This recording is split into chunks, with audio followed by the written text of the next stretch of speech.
Hey, Mac, how you doing? Hello, Teresa. Greetings and welcome to Porch Time Live from JTH Construction Studio. It's been a busy day. Hello, Ann. Hello, Mike. How you doing, Mike? Lots of stuff going on. Congratulations to Liz, Bethany's daughter. One of Bethany's daughters got married today. My intentions were to go. Instead, I stayed behind today and kind of been playing phone tag and answering my phone and dealing with getting goods and items over to, or at least routed towards our drop off location at 189 West Walnut at Digital Wood Carvers. Kids are both homecoming. Ah, yeah, homecoming dance tonight. That's right. I saw a lot of dressed up young men and women. Looked like they were getting ready to go. Lots of cool photos, of course. Don't know if he's on, but happy birthday, David. I know he had his party tonight. If Savannah pops on, I'll say it so maybe he can hear it. Hurricane situation down. The situation down in Florida is very fluid and changing every minute of the day. Like in Mayfield, first of all, a little backtrack. Larry Ralph is part of our group and pretty much the point man. He has been involved with every hurricane or natural disaster on this side of the planet since like 92. Every hurricane, everything, he's dealt with it. He's delivered goods and services and all sorts of stuff since 92. How you doing, Steve? FEMA and other parts of the gov kind of get in the way of people, and they've got their way to do things, and the local everyday Joes do it differently. And Larry is how you doing, Nicole? Larry is a master at getting around FEMA. Well, point. How you doing, Brett? How you doing, Nicole? Case in point, when we went to Mayfield, we had 21 skids of water, and we took maybe 16 or 15 down the first time because we were told they needed water. My brother went, and part of the Morgan County Sheriff's Department went. Just peachy, good to hear. And when they got down there at Mayfield, you remember how devastating it was. The gymnasium was still standing. They were not going to offload that water. They did not want that water. And all we're hearing from people is they needed water. They needed water. They did not want to offload it. Finally, some National Guardsmen and the county deputies down there got a hold of my brother and a couple other people involved. And they walked them in the gymnasium and showed them that they had now you can imagine Martinsville's gymnasium. An entire gymnasium, 2 skids high, full of water. But that wasn't being conveyed to the people.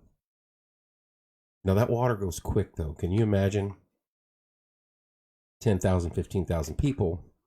That water goes quick. The soldiers took it off and loaded it and put it in there with the rest of it. But FEMA and the other little branches that were down there didn't want it, weren't going to take it. But they were the distribution hub, and that's where we were told to go. So this time around, with the knowledge that we have and Larry involved, we have contacts down in Inglewood. It's Eric Lashbrook, if you guys remember him. He's the one that started IDT and he got a dream team up here. Him and his wife, their wife are down there. There's several other people from Martinsville or Morgan County in this area.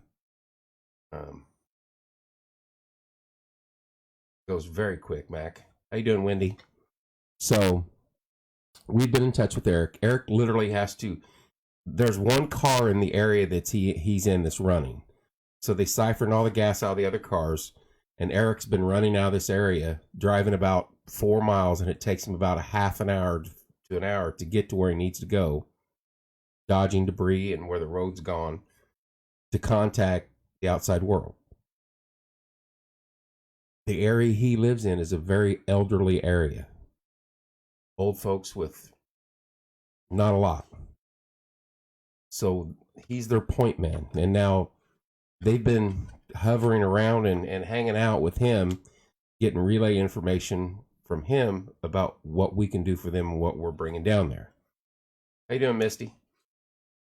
So his garage was intact, and there's another garage across the street and another one down the road, and those three garages are where we're going to be able to take stuff, and they're going to use it as a distribution point for that area. That's our plan. Now, they are shutting down roads and bridges, and it's the same thing you go through every time. Even when we went to Mayfield and the second trip to Bowling Green, you run into things like this. So you just got to be persistent. And when they tell you no, you can't go that way, there's always a back door. So we'll get it down there. But Eric said it's third world right now. They have no power. They have no water. They're rationing water and food the best they can with the people in their area. Generators are needed. They said if they had 5 decent-sized generators, they could take care of the group of people that are down there in their area. I think Burrell, I don't want to speak out of turn here, but Burrell has donated or purchased about $1,000 generator to go. You guys saw the pictures. That was Jackson junk. He had a bunch of stuff that he's been working on in his garage, and he said, take it all. Take it all. It was power cords and power saws and chairs and buckets and coolers and stuff that we take for granted that they will put to use. They will find a use for it. So this is a big deal. I went and purchased some garbage bags and some hand sanitizer. I couldn't find any wipes, the ones I were looking for, but we'll get some. It's simple stuff like that. Canned goods, wipes, granola bars, things like that. I want to say water, but again, we're hearing some people have water, some people don't.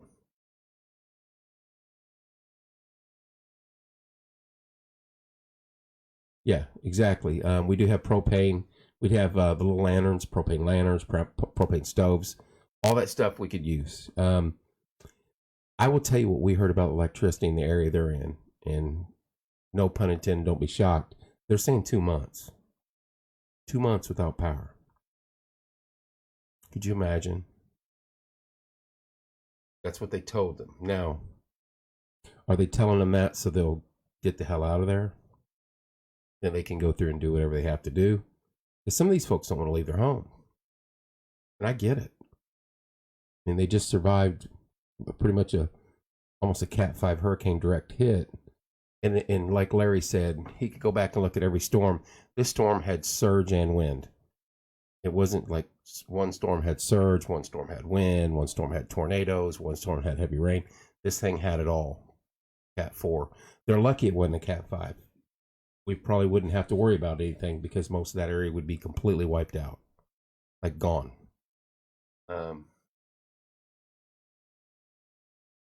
Thank you, Mike. So 2 months is the rumor we heard from people there on the ground. And that's a shock. So we're going to do what we can. We're probably going to send a group down late next week, Wednesday or Thursday, just guessing, with whatever we have. Right now we've got about a skid full. I've been on the phone with several people today, off and on. Some money wanting to be sent in. If you give us money, we're going to buy stuff with it. There's nothing they can do with money right there on the spot. And I'm not being mean by saying that. If I send them $500, you know what they got to do? They got to get in a car and then drive 3 hours out of their zone to a store and buy stuff and bring it back. So the money is, I'm not being mean.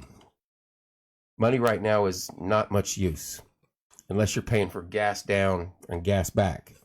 We literally are planning, the group going down, are bringing cans of gas to fill their cars up once they get there to get out of the area and come back. Because the closest gas station, I think, is 2 hours away, and the wait is 2 hours at the gas station, and that it's only lasting. Right, Mac. Exactly. How you doing, Kenny? How you doing, Rich? How you doing, Becky? So it's it's worse than you can imagine. The only thing, the silver lining is they are in Florida, so the weather's not cold. At least in how we would feel, it's not freezing cold. There's no threat of snow or anything like that. Unfortunately, threats of storms, but no power, no water. Whatever they've mustered or saved is all they've got, and it's a lot of elderly people in this little area that he's in. So generators, shovels, rakes, brooms, trash bags, chainsaws, oil. I'm going to get to the spot we're going to drop them off. I feel bad for the people. I don't care to ever work another natural disaster. I know, Kenny, isn't that rough? Thank you, Kenny. Simple stuff we take for granted every day. They would canned goods, granola bars, hand wipes, toiletries, feminine products, Tylenol. I wish I could just drive down there in a vehicle that was full of coffee and just start serving these people coffee. Because you can imagine, I mean, all these elderly, hell, I'm elderly. You get up in the morning, the first thing you want is that cup of coffee. And they're not doing anything like that right now. So we're not saving the world, but we're trying to help out one little stone. And if we can do that, good deal. Eric has done a lot for this community. He's done a lot for several people in dealing with some of the worst evil in their life when they go through rehab.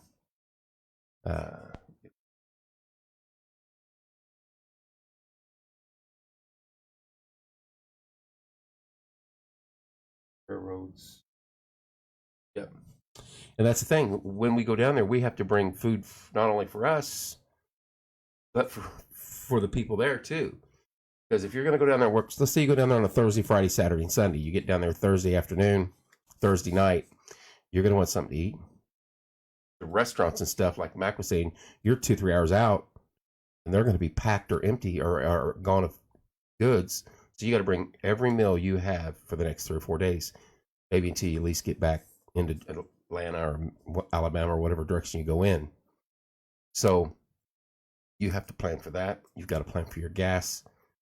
And then you have to plan for what you're going to give them. The logistics of this is, I wish we had a trucking company that could donate an 18-wheeler, and then we would take the money and supply the gas for to and from. But then again, like we were saying today, you don't know if an 18-wheeler can get in there or get out where these people are at. Might be able to in the area, but who knows what he's got to go through to get there. So it's twists and turns all the way down. We're going to get it figured out. The location to drop it off, and I will be in town all day tomorrow, is 189 West Walnut. And it is at Digital Wood Carvers. If you need stuff to drop off between now and midnight, and tomorrow morning, anytime past 8 o'clock, get a hold of me. We can get in the building. Went over there today. Had a gentleman wanted to donate a skid of water and was trying to work that. Had some people want to donate cash, and I can hear the disappointment when I tell them I don't want the cash. If you want to go buy a gift card from Walmart, then so be it. Go buy the gift card from Walmart, and then I'll go buy stuff from Walmart. But if you give us cash, that's what we're going to do with it. Because that's what they would have to do with it. No clothes. Nobody's asking for clothes. Flashlights, batteries, lanterns, propane tanks.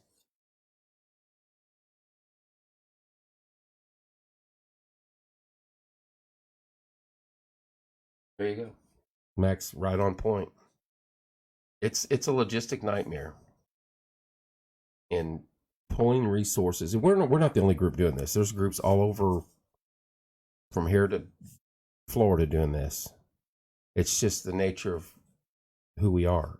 We see our brothers and sisters in need, and we're going to help where we can. If you got something to give it. If it's been sitting in your garage for 5 years and you haven't touched it, give it. Stuff that we look at every day and think, oh, I may use that again. They would worship it right now. Garbage bags. I've heard garbage bags 3 or 4 times to clean stuff up with. Brooms, shovels, hand sanitizer, gloves. It's stuff you don't even think about. But when you're roughing it, when you're camping in the remote end of things, and you have nothing, you pull up to camp and you have nothing. That's what they got right now. No power, no lights, nothing. And it's a bunch of elderly folks. That's what I just hear that. And I'm like, imagine going to the nursing home and taking away every luxury they have and opening the doors and saying, okay, good luck to you. That's what happened. Camping in your front yard, right? With nothing in the house to bring you any comfort whatsoever.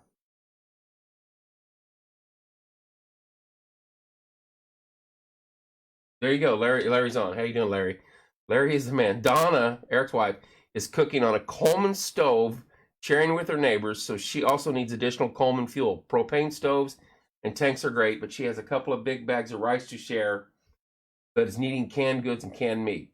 Thinking that, look at that. Read that sentence. She has a couple big bags of rice to share.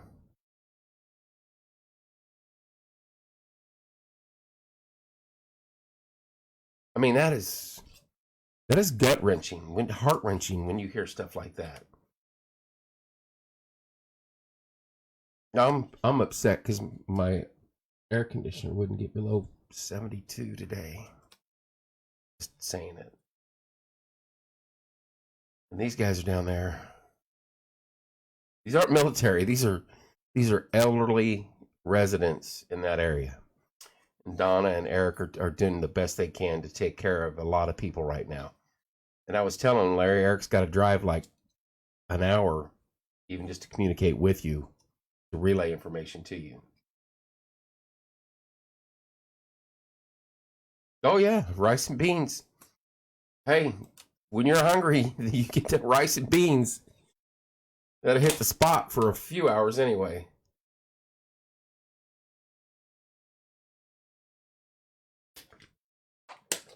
Batteries, flashlights, Coleman lanterns, electric lights, stuff like that. How you doing, Desi? Larry has been through many of these, and when he's reporting the way he is and he was giving us hourly updates throughout the day, most of the day today. It is just heartbreaking to hear what's going on down there. And the FEMA they're doing their playbook. They're tightening it down. They're locking the roads down. Accountability. There's already been looting going on. You're going to get that anywhere. Evil comes out. So it's just, we're going to do our part like we've done. And like I said, Larry has done pretty much every national disaster since 92.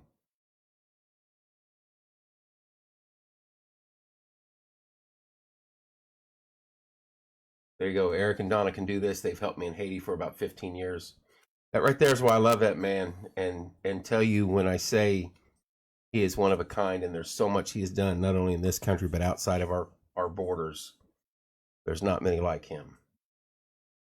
He knows the deal on events like this, and Eric pretty much was his point man down in Haiti. And so he's in a good spot down there to help out a lot of people.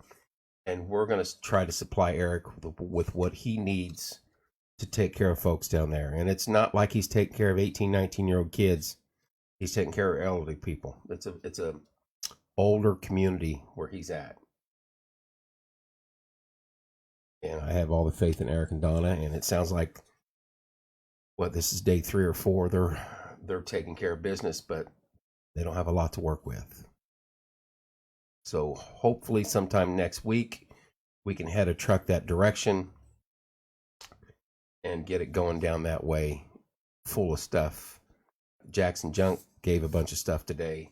I've got a skid of water coming. I've had a ton of people contact me today about location and can I meet them there tomorrow and money. And like I said, it's not that I don't want to touch money, but if you give us money, we're going to go buy something with it. We can't send money down to them. If I put $1,000 in their hand, what are they going to do with it? There's not a Winn-Dixie that's going to take care of them open. There's not a Walmart right around the corner that's functioning in fully capacity. Wherever they go, they got to drive 2 or 3 hours. And then, like Max said a little bit ago, shelves are probably going to be empty. So if you're thinking about giving us money and you have to go that route, give us a gift card from Walmart and we will go do it. But I'd rather just go buy a generator or go buy something. Not being mean. We're just trying to make this as smooth as possible for all parties. Thank you so much to Burl and the Digital Wood Carvers again. They let us use their facility over there as a holding point. And I think he tossed in a generator, and I'm going to guesstimate it was $1,000. It's a brand new, big, huge generator. And it's just amazing when you see stuff like that. So lots of work to be done still. We'll take more than one trip. I'm busy as all get out in the month of October. So I probably will not go down in October. I would probably go down in November. Very similar to our Mayfield trips last year. One group went November, late October, early November, and then another group is one I went down with a few weeks later to Bowling Green, and we will probably do something very similar to that. But, you know, I always look at it this way. I remember when our city got hit by a tornado, and we had football teams from, was it Hamilton Southeastern? It came down and helped us.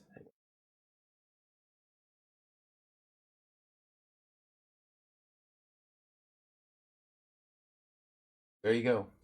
Kenny's right on point. Yep.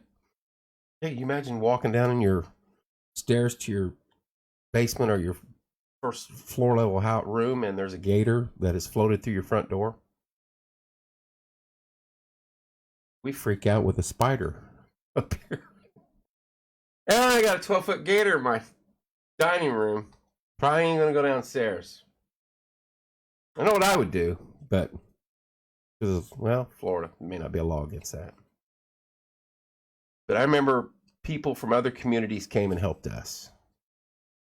And I'd like to think if we'd ever get in the position that those folks were in again, that someone would come help us. And as long as I have the abilities here to do this, to communicate, and am in contact with people like Larry, Ralph, and Corey, Beth, Timmy, Savannah, Chelsea, folks like that, we're going to do it. We're going to help where we can. Mikey, Earl, and then, you know, maybe make a difference. But it takes several. There's several. It's just like the Mayfield thing. There were several groups from across the country that converged on Mayfield and Bowling Green, and helped out so many folks. One day you got everything, the next day you got nothing. Can't even wipe your butt. And I'm just being dead honest. Don't have a place to even go. They're flushing their toilets with the water that was left in their swimming pool.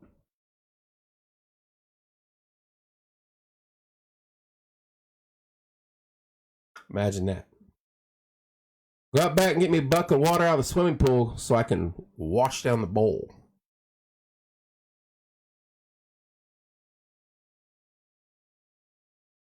So, if you've got it and you want to help and be a part of it, we'll gladly take it. 189 West Walnut. I'll even go over. It's only 9 o'clock now. I'll be up till midnight. We can go over and drop something off tonight, or you can bring it here tonight. I don't care. Tomorrow, anytime, I'll probably get up in the morning and do this again. and promote it and talk about it and get people awake and going on it. So if you're interested in helping tomorrow, I'm around here all day. I got stuff to do here. But if you call me or text me and say, hey, we want in over there to drop some stuff off, I will meet you over there. We'll get the door open and we'll make it happen. So I hope I answered a lot of questions. I've got no less than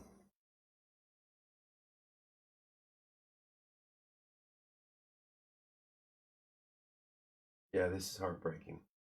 This is just a first needs trip. Things may change rapidly. Donna said that people are literally really just now realizing what has happened to them. It's following a usual pattern. First shock, then fear, then anger, and finally everyone realizes they must pick themselves up and do what they can to reestablish. Erica's one step ahead because what they've lived together in Haiti. That is spot on, Larry.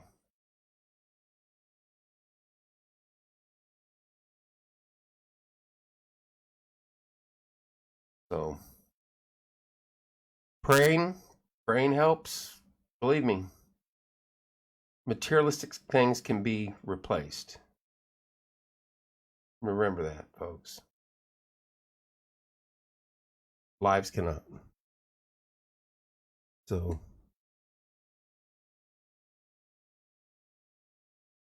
Larry, you are a godsend, you and Eric and all your folks that have been through the trips to Haiti.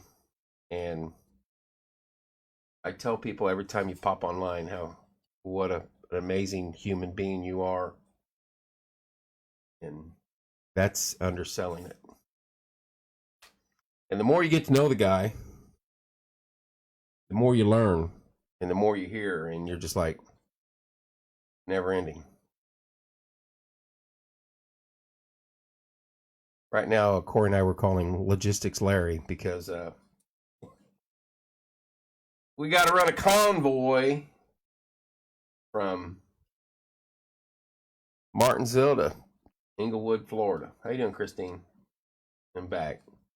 I wish I could. I wish I could take 2 weeks off and go down there and do what I could do. Hell, I might just be in the way. I might crack a joke to make somebody smile for 5 seconds, too. Or more than likely, I'd say something inappropriate and tick somebody off. But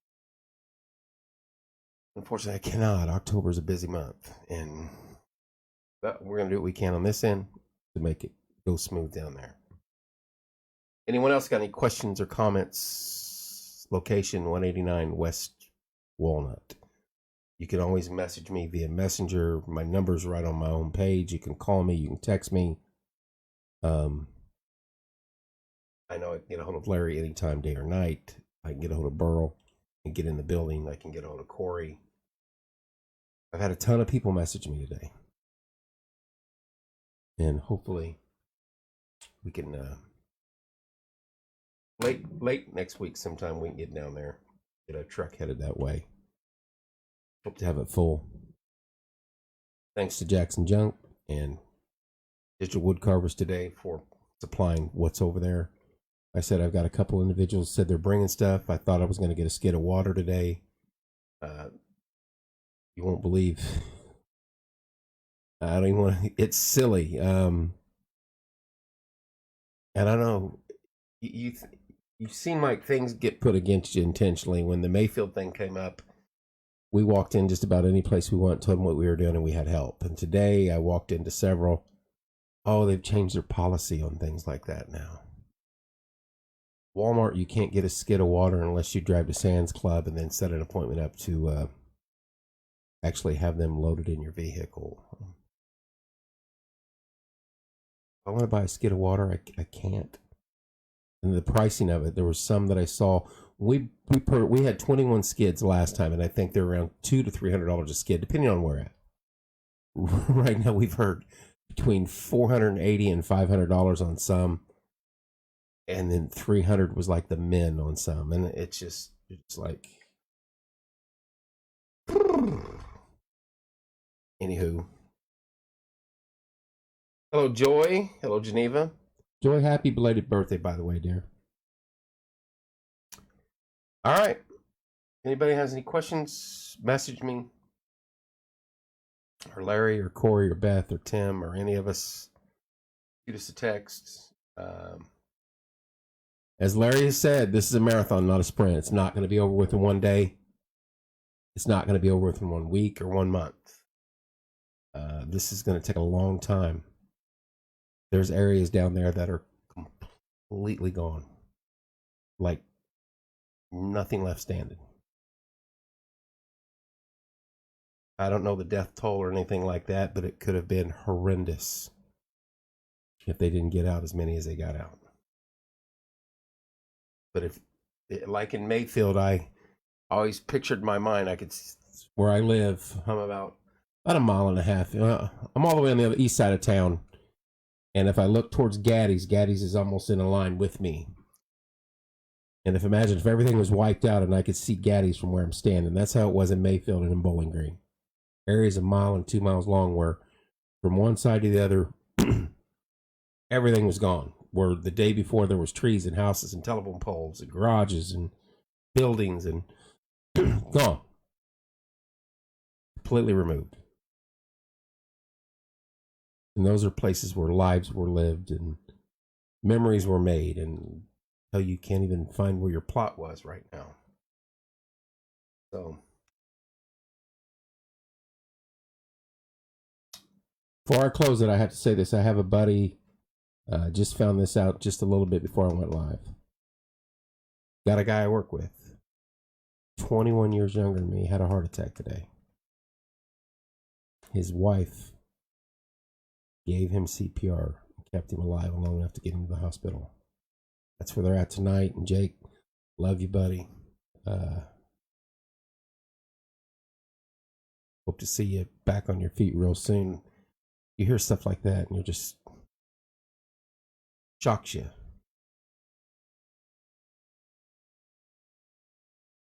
Guy's 34. 34 and he's a brand new dad.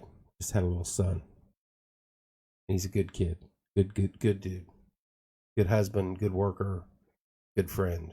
He started where I work. I trained him as a part-time employee 10 years ago. So, praying for you, Jake, and your family. Love you guys. I'll probably be back on in the morning to go over this again. If anybody has any questions, go ahead and message me. We'll get it taken care of. Love you guys. God bless you all. Hug your family a little tighter tonight. You never know, folks. We'll see you tomorrow.